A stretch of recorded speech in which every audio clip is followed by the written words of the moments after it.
Começa agora o podcast Agro e Prosa com o jornalista Divino Ronaldo. Esse podcast tem por objetivo falar do agronegócio de um jeito descontraído, fácil e descomplicado. Com vocês, Divino Ronaldo e o Agro e Prosa. E aí, galera? Vamos começando o Agro e Prosa, o seu podcast que fala do agronegócio de um jeito fácil, simples e descomplicado. Eu sou o Divino Ronaldo, jornalista especializado em agronegócio e tenho um programa de rádio com entrevistas diárias. Algumas delas estão aqui no Agro e Prosa. São convidados fantásticos, com muito conteúdo e de bastante qualidade. Sem mais conversas, vamos então ao Agro e Prosa.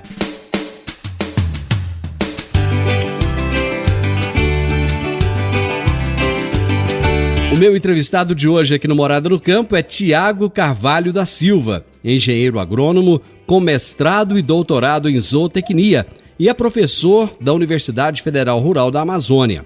O tema da nossa entrevista será a importância da produção de silagem. Boa tarde, Tiago. Boa tarde, Divino. Boa tarde, ouvintes. Bom dia para quem não almoçou ainda também, né?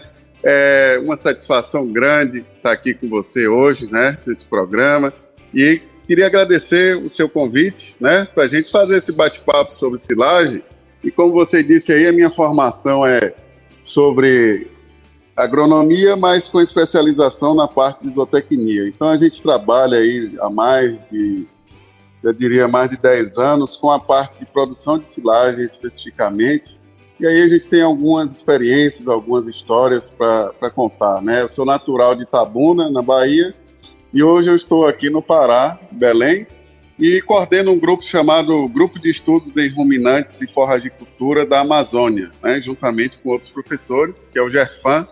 Então vocês podem procurar aí nas redes sociais, que é onde temos aí todas as nossas atividades na parte de forragicultura e também de nutrição de ruminantes. Ô, Estamos Tiago, aqui à disposição.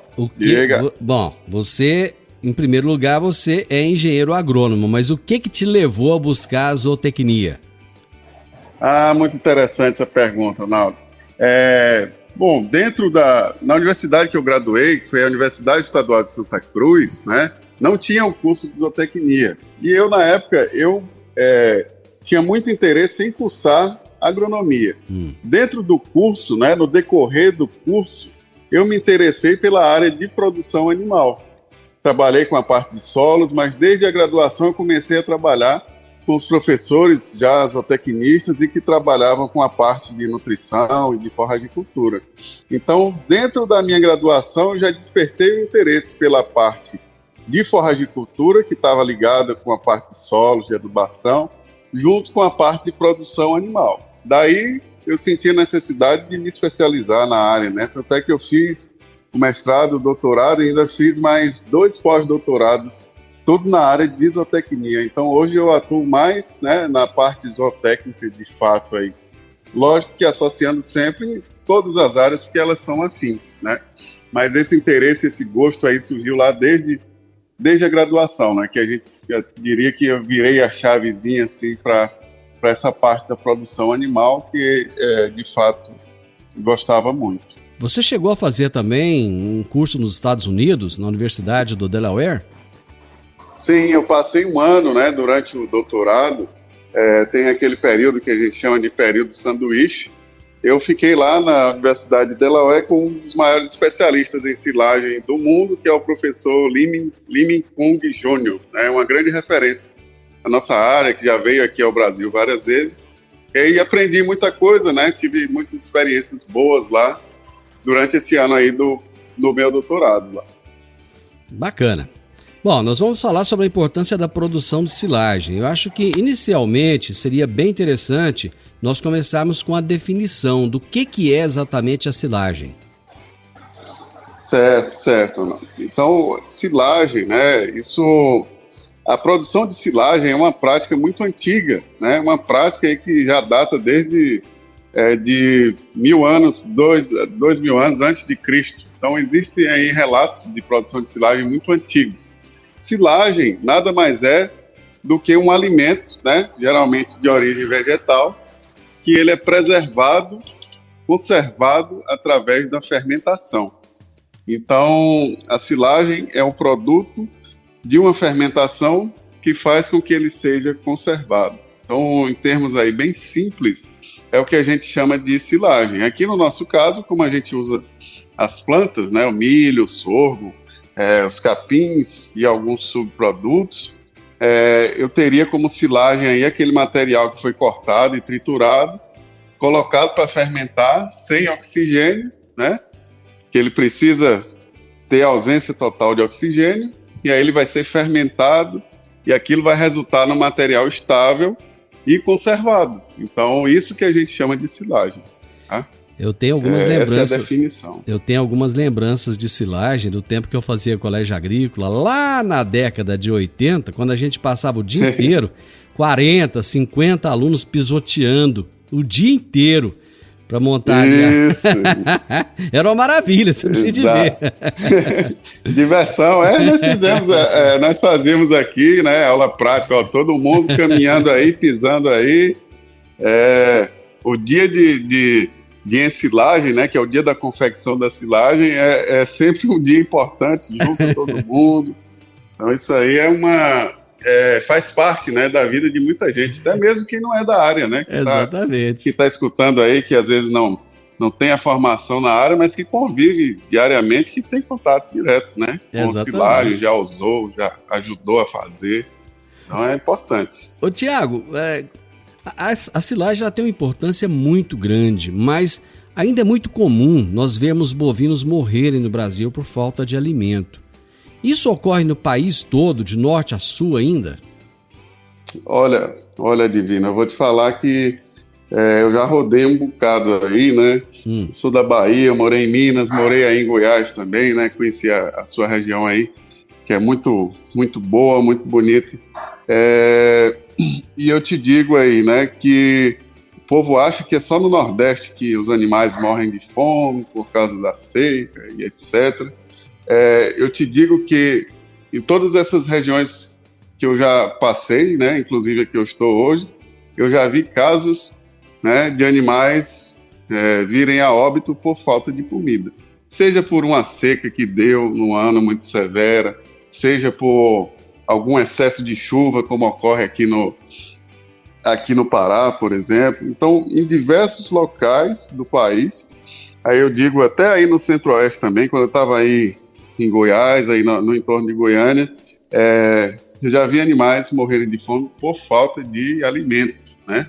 Então, isso é uma coisa que a gente acha que às vezes é só lá que ocorre nas regiões muito secas. Na verdade, não necessariamente, né? Ocorre em diversas regiões do país. Aqui na região norte, existe um problema de falta de comida, né? De falta de alimento para os animais. Então, eu diria que hoje um grande gargalo que a gente tem, né? Apesar de já ser em outras regiões aí, na região sudeste, na região sul, aí digamos que isso já esteja um pouco mais desenvolvido. Apesar de estar desenvolvido, a produção de alimento, né, em quantidade e qualidade suficiente ainda é um gargalo. E aí por isso que a gente vê animais morrendo de fome, sim, e em diversas regiões do país, tá? Infelizmente, eu tenho imagens, né, mostro isso nas palestras, justamente para sensibilizar os produtores e quem está assistindo. A gente ainda vê essa situação. Agro e Prosa.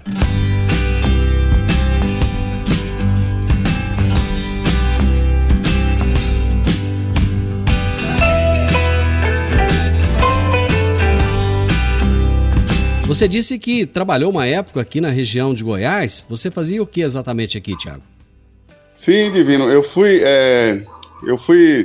Quando eu terminei o doutorado, eu retornei para a Bahia, né? Fiquei lá em Salvador um tempo.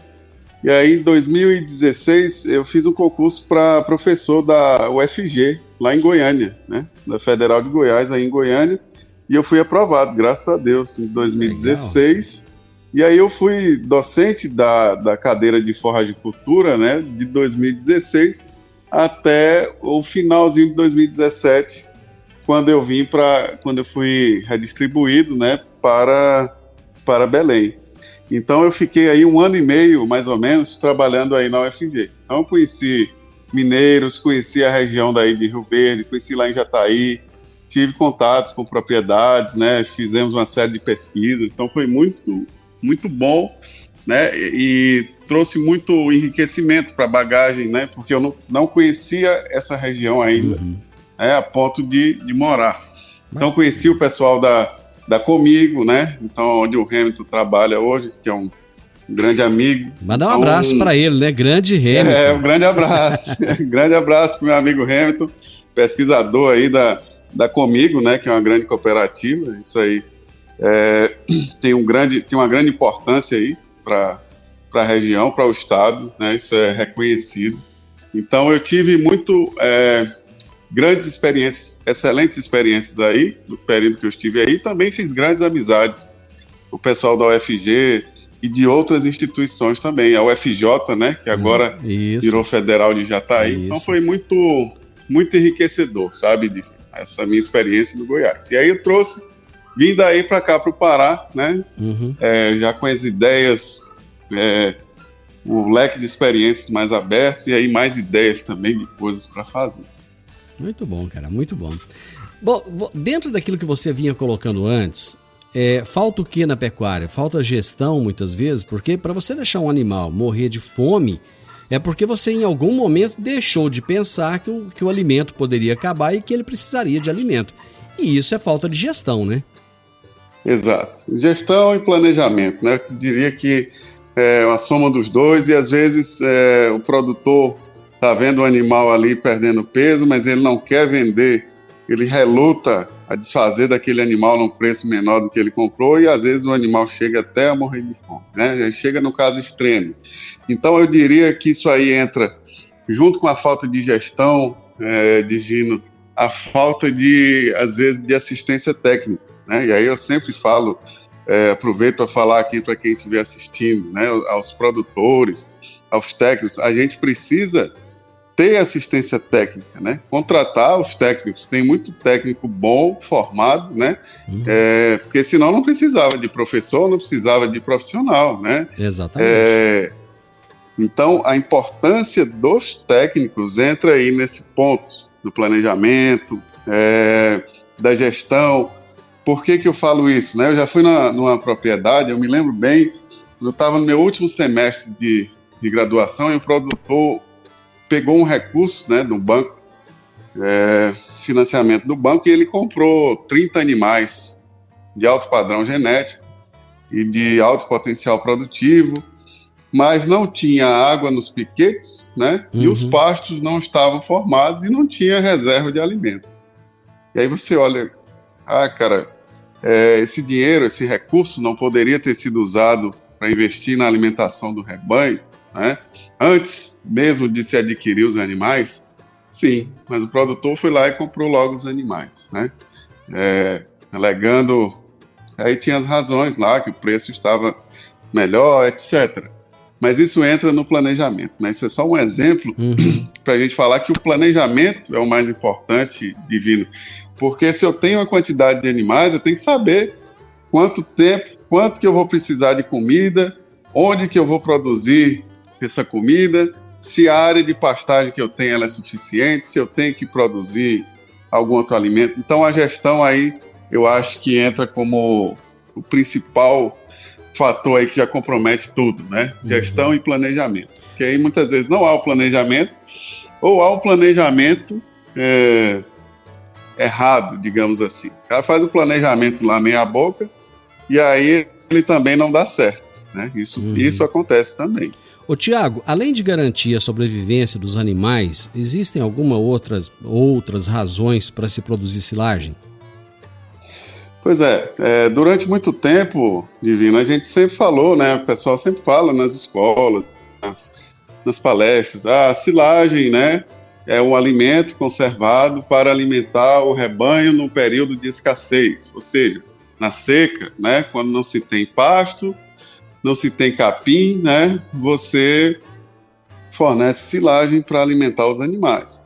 Mas hoje, a situação já mudou, né? Acho que a gente não precisa falar que a silagem é só para os animais não morrer de fome. Isso aí já, digamos que seja o feijão com arroz, o pré-requisito, né? Hoje a gente fala de silagem, Divino, com um propósito muito maior, que é justamente a intensificação, né? Colocar mais animais numa mesma área, produzir animais, produzir mais com uma menor quantidade de área. E aí a produção de silagem entra, né, nesses sistemas aí de sequestro, em sistemas de confinamento, sistemas de alta produção que precisam de alimento em quantidade e em qualidade a todo momento. Então você tem gente utilizando silagem no período chuvoso, no período seco. Então hoje a produção de silagem ela já assumiu uma importância muito maior, eu diria, do que somente para segurar os animais, para não deixar que eles morram de fome.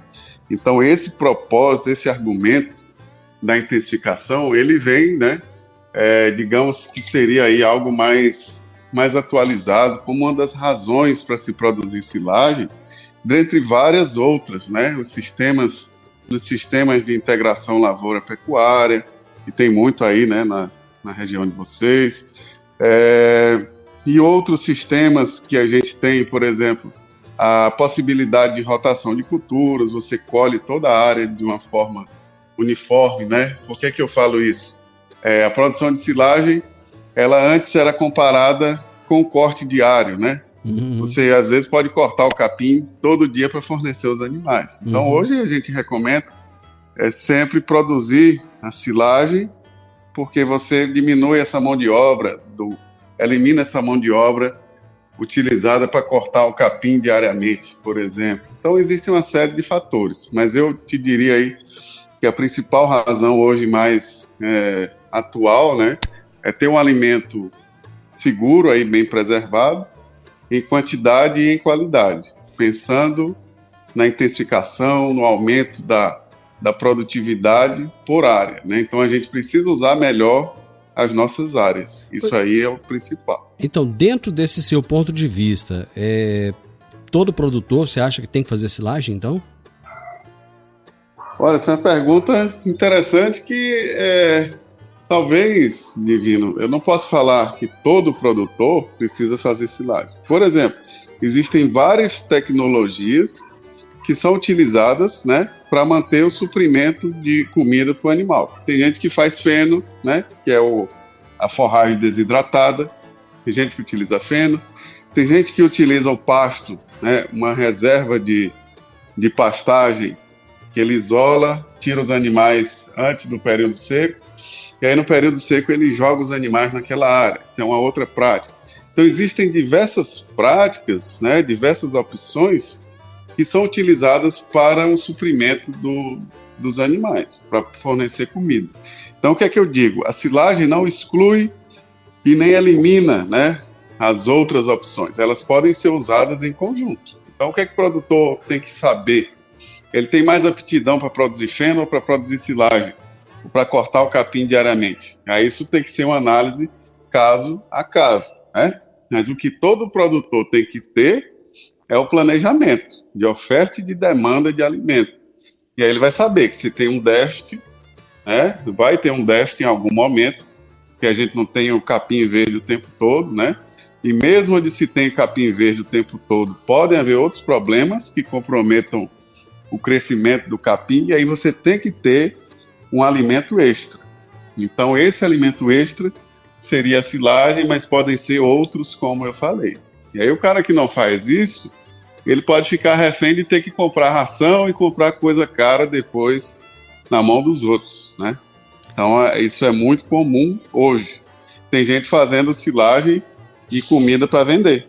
Por quê? Porque não há planejamento, não há gestão, e aí a comercialização de silagens no Brasil hoje, ela é muito alta, né? E justamente por conta disso. Então existe uma importância, né? Daí até nosso bate-papo, existe essa importância e é algo que todo produtor deve fazer dentro do planejamento, né? Então, se o planejamento dele requerer que ele tenha mais forragem, né, ele vai precisar, aí vai decidir se vai fazer silagem ou não. Tá certo. Então essa é a resposta aí. Agro e Prosa, falando do agronegócio de um jeito descontraído, fácil e descomplicado.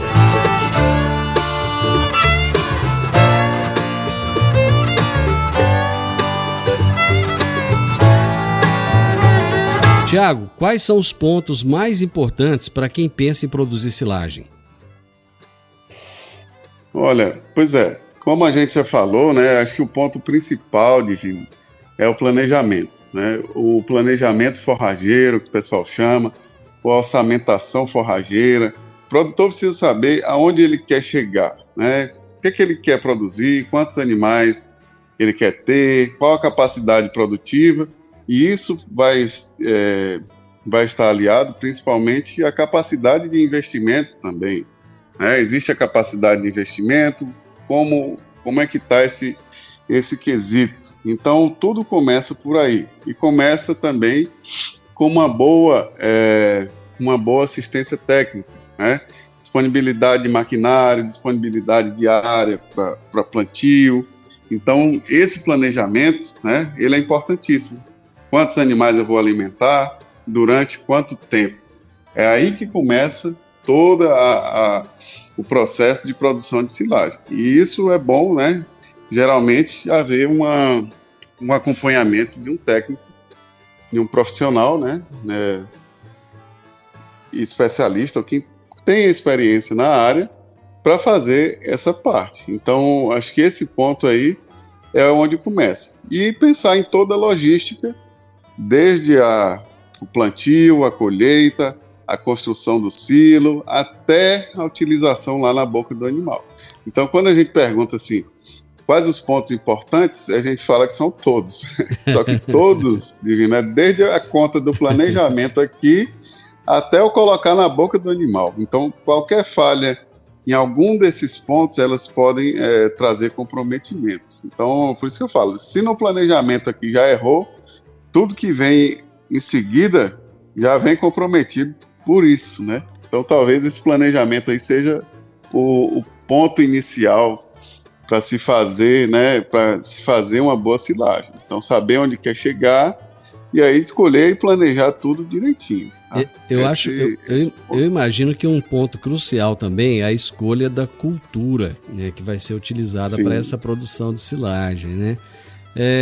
Quais são as culturas mais utilizadas? Olha, Divino, tem uns levantamentos, né, que tem o professor de Lavras, o professor Tiago Bernardes e o professor Aníbal, que trabalha aqui comigo, eles fizeram um levantamento, por exemplo, das propriedades de leite do Brasil, né? E eles viram que as silagens mais usadas são de milho, depois sorgo, né? E aí, em menor proporção, capins, silagem de capins, né? Capim-mombaça, capim-elefante, e silagem de cana-de-açúcar. Essas seriam as principais culturas, mas existem várias culturas e vários tipos de silagem, né? Vou dar exemplos aqui: girassol, milheto, mandioca, né? Tem trabalhado com silagem da parte aérea de mandioca, silagem da raiz de mandioca, silagem da casca de mandioca. Então a gente sempre brinca, você pode fazer silagem de tudo que tiver aí de origem vegetal, seguindo os princípios, né? Seguindo os princípios. Tem que ter açúcar, tem que ter ausência de oxigênio e tem que ter um teor de umidade ali adequado. Então a gente já fez assim, Divino, vários subprodutos que você imaginar, e eles são utilizados para fazer silagem, né? O que eu tenho aqui, a jaca, eu sou lá da minha região, no sul da Bahia, o pessoal de Itabuna é conhecido como papajaca, né? O pessoal me zoava muito, porque quando eu cheguei em Minas, aí me falavam, olha, o cara que fez silagem de jaca, e o povo ria. Mas se funciona, tem que fazer. Exato. E aí eu fui explicar, né, por que a gente fez isso? Porque lá na minha região, no sul da Bahia, lá em Ilhéus, aí, o pessoal fornecia, né, os produtores fornecem a jaca para os animais e eles comem.